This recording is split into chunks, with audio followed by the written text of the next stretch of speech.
Here's another one that we could do though. This one I think would sell. You know the doll museum? Yeah. Remember that? I just was a friend of mine moved close to where that is, and I was happened to be going home from their place and saw that, and I was like, "What is that?" And then I texted them about it, and they were like, they sent me this article about what that was and the pictures, and I was like, "This is so creepy." Yes. And they were like, "This would be a great setting for a horror film," and I'm like, "Yes." Yeah. And then we just started riffing off of like all of those little black dolls actually being like trapped souls, and like then it could just be like the person who works at the doll museum and whatever shenanigans they get up into because of the trapped souls, because those dolls look like they come to life. Yeah. And That's I wonder horrifying. what happened to that collection too. I don't know, but I hope people are keeping an eye on it. All right, well, Yeah, that's no, they're been Wi-Moto Nyoka here on the Micheaux about to Mission. say, You can get the fuck out. I was about to say that's That's a a good one. That That's is a good one. That might be a little too good. Yes. No, because like Yes. the dolls. Look, Chucky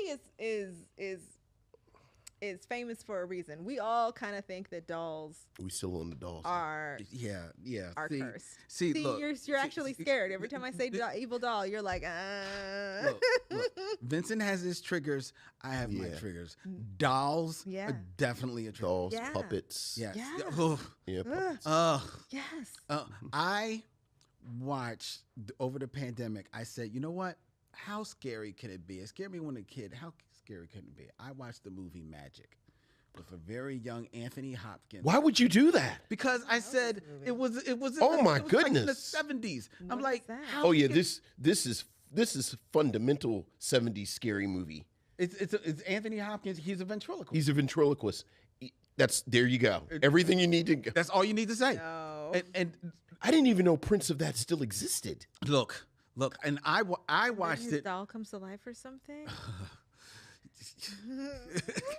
Oh, well, you know what? You get what you deserve. Well, first of all, I set myself up because I did this during the pandemic. So I'm I don't know alone. why. Yeah. I'm in my house. That was I'm a like, bad idea. how scary can this be anymore? Dude. And it was at night.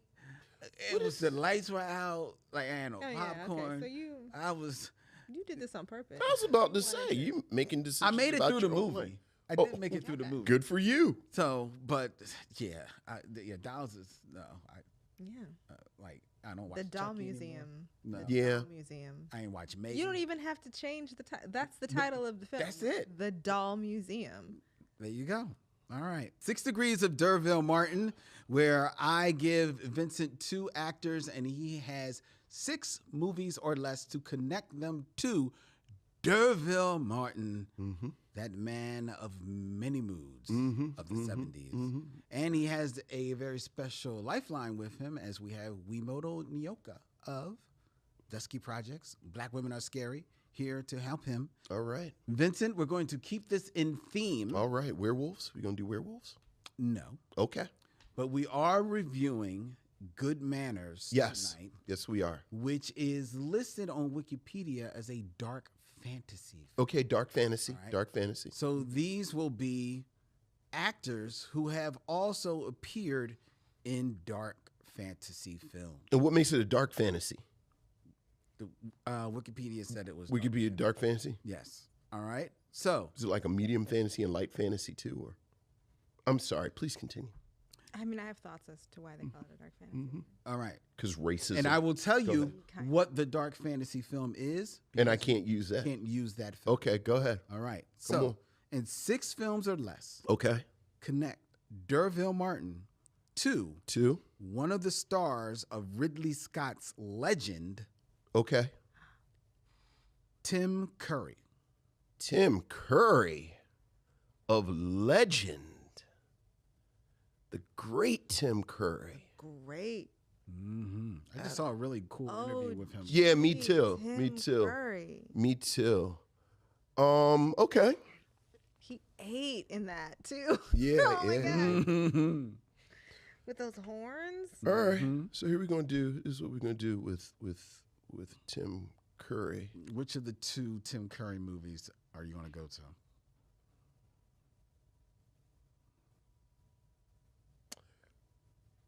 Well, The easy or the hard? I'm not sure what the easy or the hard is, but this is what we're going to do with Tim Curry. D'Urville Martin is in Sheba Baby with Pam Grier. Pam Grier is in Jackie Brown with Robert De Niro. Mm-hmm. Robert De Niro is in Goodfellas with Joe Pesci. Yes. Joe Pesci is in Home Alone with what's the little white boy's name? Macaulay Culkin. Little Macaulay Culkin. Mm-hmm. And then little Macaulay Culkin is in Home Alone 2 with Tim Curry. Home Alone 2, full title. Lost in Manhattan. Lost in New York. Curry was in that. Yeah, he's he plays he's the maitre d'. At the hotel. At the hotel. Oh my God. I don't even remember that. Mm-hmm. I don't remember the second one. I barely remember the first one. They're very good, Vincent. Yes. That's amazing. Yeah. Very good. Now, the hard would have been Rocky Horror Picture Show. Right. Right. I was thinking about it, but I forget because I would have used Old Girl and I forgot her name. Susan Sarandon? Is that Susan Sarandon? Janet? Yeah. That's Susan Sarandon. Yeah. Damn it. Yeah, that's her Janet. debut. Yeah. Now And another name in there. Now to make Barry it funky, Bostwick. I was about to say, but I would have tried to use Barry Bostwick in Megaforce. Yes, I know. But I couldn't. Could I get to Megaforce? Can I get to Megaforce? Do you know? Well, now you know. Old girl in Megaforce, is she the same? And excuse me if this is wrong. Persian. Is that the same Persian actress who's in Star Trek, the motion picture? Which Star Trek? The first The one. very first one. The first one. Is that the same actress or am I being inadvertently Which racist? No, that is the first. That is her. Okay. Now, but do you know her name? No, not at all. I don't know her name at all. I just know she's in Megaforce. Persis Kambata. Persis Kambata. So,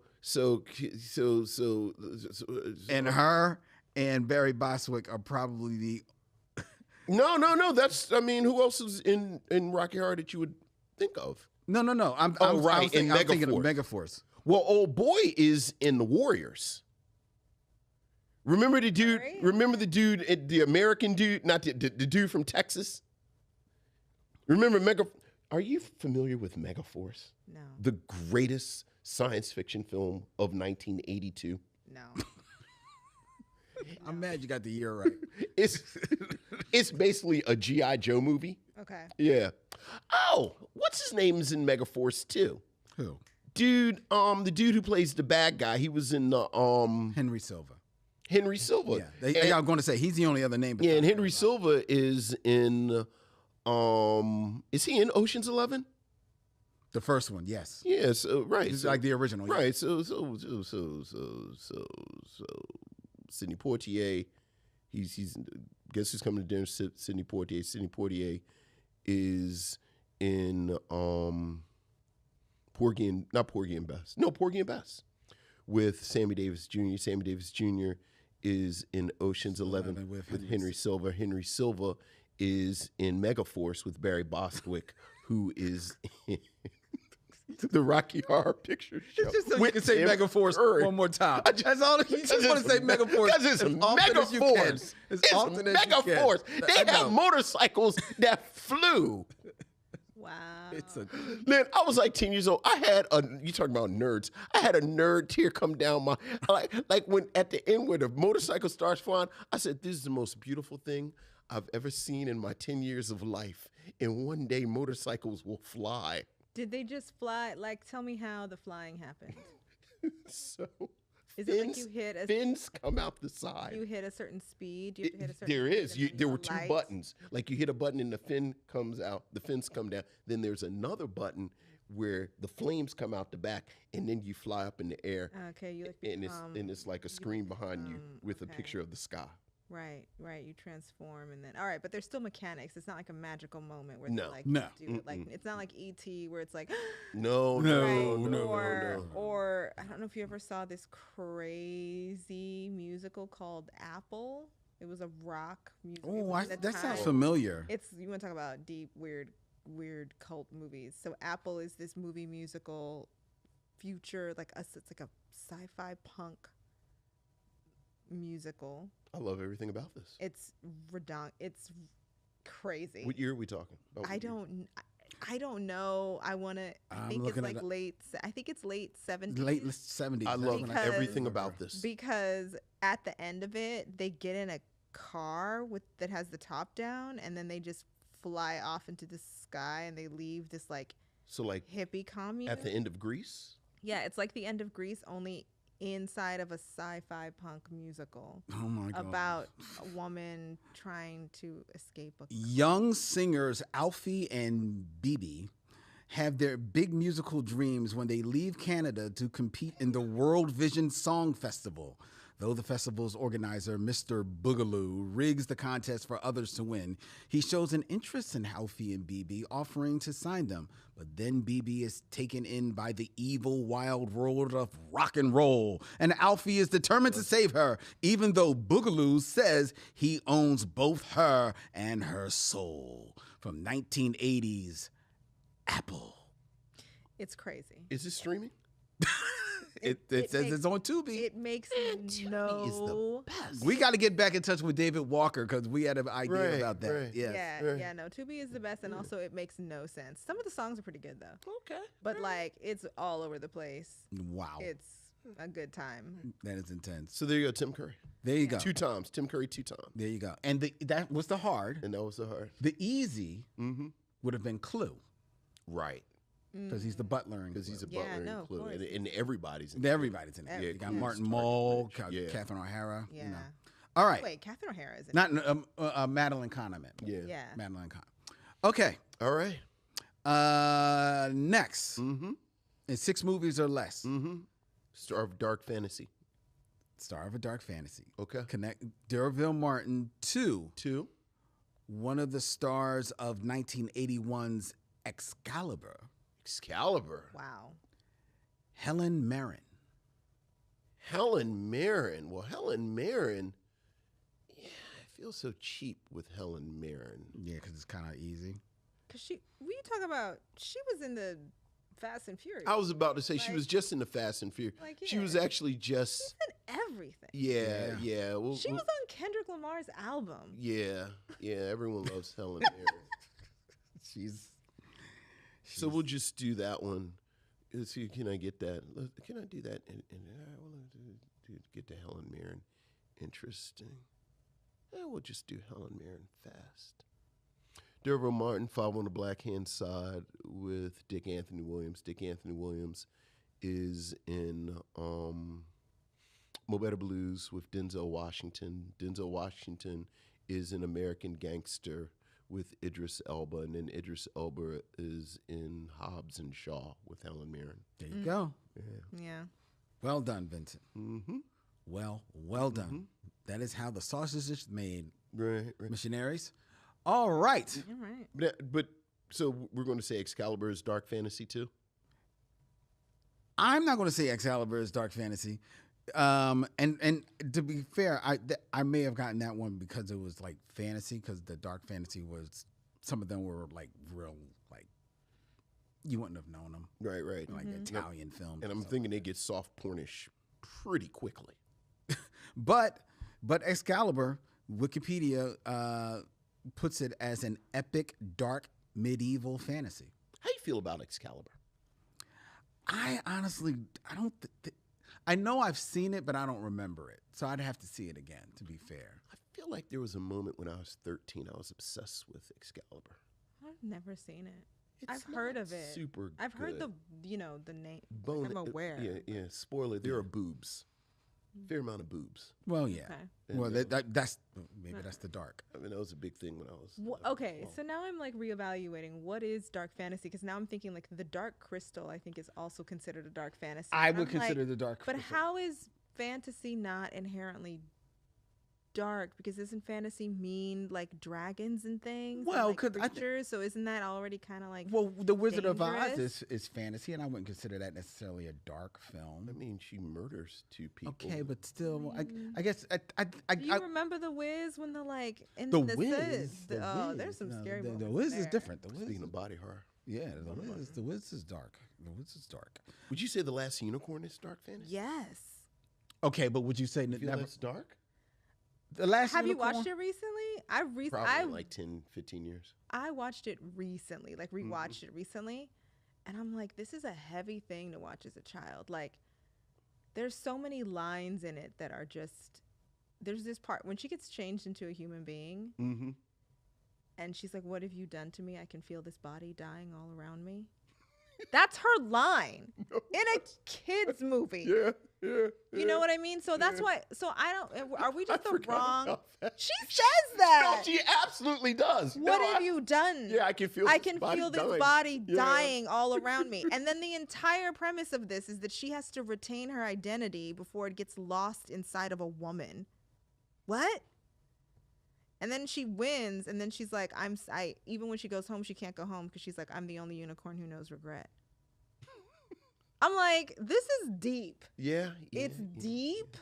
And so, yeah, but then I'm questioning why the word dark in front of fantasy, because if we're going to put all of those films in a line, like Dark Crystal is that, the Never Ending Story is that, you Never have Ending to watch Story is pretty hard. Artex die, like Mhm. Up is sad. Like, I'm Yeah, just kind of yeah. like, But is anything sad? Like, Well, to be fair, The Last Unicorn, mind you, this is Wikipedia saying this. So okay, but Right. Wikipedia says The Last Unicorn is an animated fantasy film. Now I wonder if maybe they're making that distinction because it's animated and as opposed to not putting the dark on there. I don't know. It could also be because it's a Rankin Bass production, and Rankin Bass is not known for excellent animation. But now I'm looking at it, I don't think I've ever seen The Last Unicorn. Oh, it's amazingly good. it's really good. Is it? Yeah, it's like I mean, really now- good. Yeah, it's probably hard to sit through because, I mean, like the animation and the pacing. Yeah, You're but kinda the like, story's really good. The I have story to is check good. it out. Check it out. I would consider The Dark Crystal definitely dark. Dark. It's genuinely scary at some point. Yeah. Yeah. Like there's is. actual horror moments in it. It Yeah. is. And it does, and they do rank that as a dark fantasy film. So maybe it's just like fantasy that's dealing with larger things. Like The Dark Crystal is actually about genocide. So when they brought it back to Netflix and made it a series, I watched that. Right. Yeah, it didn't last long. No, it didn't. But like, it's a lot. Like, Mm-hmm. because it takes place when there's a lot of Gelfling, and then you kind of see like the Skeksis doing their business, and they're slow trying to take them over and convincing some of them to turn on each other, and it just really ends up being a show about colonialism through right. puppets. And I was like, this is a lot. I don't know if anybody's gonna. Right, right. I wasn't surprised when it didn't come back, because I was like, second season. yeah, I'm like, Yeah. this is the whole, because if you've seen The Dark Crystal, you're like, this ends with all of them dying except for 2. Yeah, wow. Yeah, when you think about it, yeah. You know what I mean? Like, Yeah. you're like, that's where this is going. It's interesting. We joked that years ago there was someone who was supposed to be a guest on the show, but they couldn't make it, Mm-hmm. and they just haven't been able to. We just didn't get rebooked. But the movie they wanted to review and argue is a black film was The Dark Crystal, and we were interested in having a conversation. Yeah. Like both fans of the film. I don't know if I would say it's a black film, but I'm interested in having a conversation. Convince me. I feel like it's kind of a retelling of what happened to indigenous people. I think So that's I would probably say where it's she was more of- going. That's where we were I feel figuring. like it's more of like an undercover indigenous, even though it's not, but it's like kind of snatching that narrative. Yeah, yeah.